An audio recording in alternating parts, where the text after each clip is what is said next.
Imagine that feeling, the constant stress of keeping track of valuable things that move. Could be your car, maybe delivery vans, could even be a whole fleet of trucks. You're always wondering, where is it now? Is it okay? Is it secure? Well, today we're going to try and cut through some of that uncertainty. We're doing a deep dive into something called What's GPS. It's by SeaWorld Technology Corp. Ltd. And look, this isn't just basic dots on a map tracking. Not at all. We're talking about a pretty sophisticated IoT platform here, location services, but way more advanced. It's built on some powerful stuff, AI, cloud computing, big data. So our mission today, let's unpack the main features of the What's GPS app. We want to understand how it moves from just watching to actively managing, think detailed status updates, critical alerts, even controlling things remotely. We'll get into what all this insight means for, well, efficiency, costs, security, really for anyone managing vehicles. Exactly. And what's really interesting, I think, is that what's GPS isn't just telling you where your asset is. It's giving you the context, that what it's doing.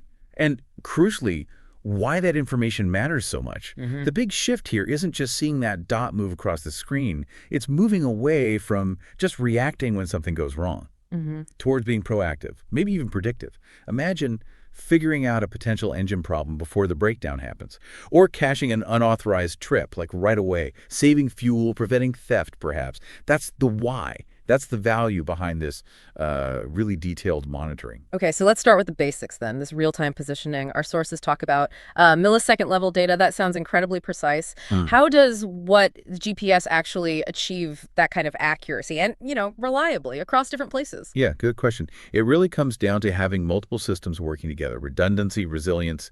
What's GPS uses what they call a multi-mode system. So it combines Beidou. That's the Chinese satellite system, right? Like Yeah. GPS. Exactly. So it uses Beidou and GPS, but also gets location data from cell towers, base stations, and even Wi-Fi networks. Ah, okay, triangulation. Precisely.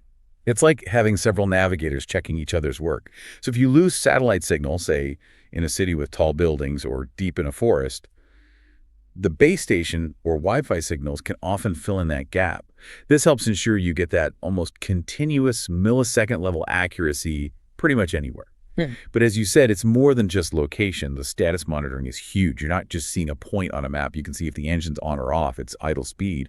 Even things like temperature and really important fuel levels gives you that instant snapshot of what's happening. Right, and beyond just seeing it, you mentioned the system can warn you. The notes mention something like over 24 different kinds of alerts. That's a lot. What sort of things trigger these warnings, and how does it actually tell you? Yeah, around 23 types, I think. Yeah. And it's about being proactive, like we said, and very specific. The number itself is impressive, sure, but it's really about tailoring that safety net. It lets businesses, or even individuals, set up warnings for almost any situation they care about. So it's not just a generic "you're speeding" alert. It could be, say, identifying weird engine temperatures that only happen during hard braking. Or maybe if a truck goes off its planned route, even if it's still inside a general area. Exactly. Or a harsh acceleration, maybe a door opening when it shouldn't, or like you said, leaving a predefined zone. That ties right into another feature, geofencing. Virtual boundaries. Right. You draw these zones on the map, and you get an alarm if a vehicle crosses in or out. And getting those alerts, it can push them straight to the app on your phone, send an SMS text, or even place a direct phone call. A phone call. Okay. Yeah, ensures, immediately if something critical is happening. So you get the alert, and then you can actually do something. This remote control part. Yeah. Cutting off an engine remotely, that sounds, well, incredibly powerful. Almost like spy movie stuff, isn't it? But what about safety? Are there checks in place? Permissions? That's a really important point. Absolutely. With great power. Yes, users can send commands right from the app or the web platform. They can control different vehicle functions. And yes, that includes cutting off the fuel or ignition, essentially stopping the engine. Right. It's obviously a massive tool for recovering a stolen vehicle or stopping unauthorized use. Sure. But to your question on safety, it's locked down. Typically, only very specific high-level accounts have that power.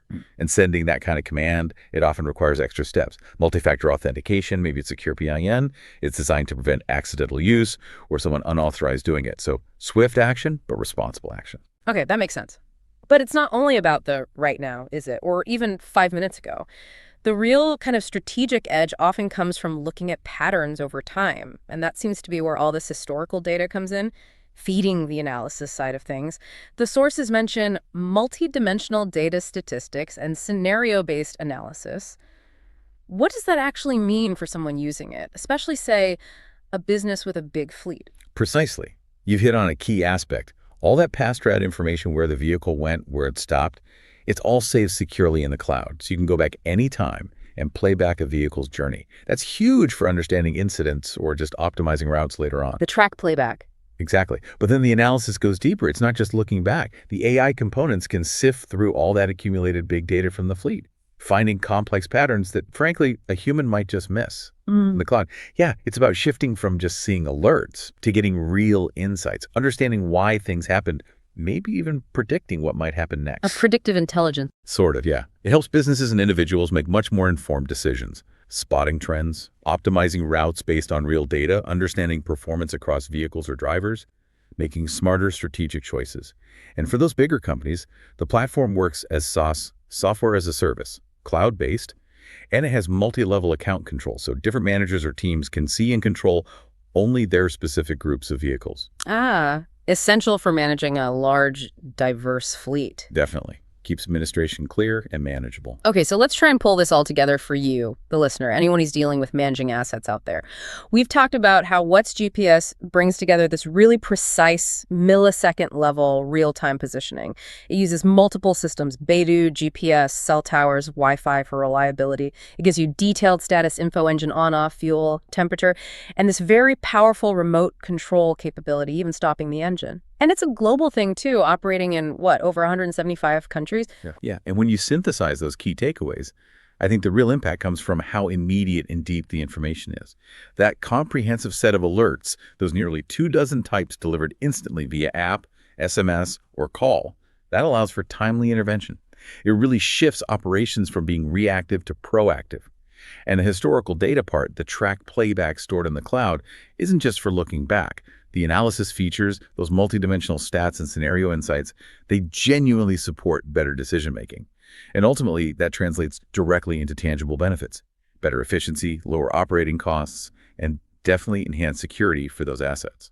So it leaves us with a thought, doesn't it? If systems like What's GPS can give us this kind of precise, real-time control and deep historical understanding of physical things like vehicles, what could that mean for how we manage other complex systems? In our work, maybe even in our personal lives? What other areas could be transformed by having this level of data, this kind of insight and control? Areas we maybe haven't even thought about yet, something to ponder.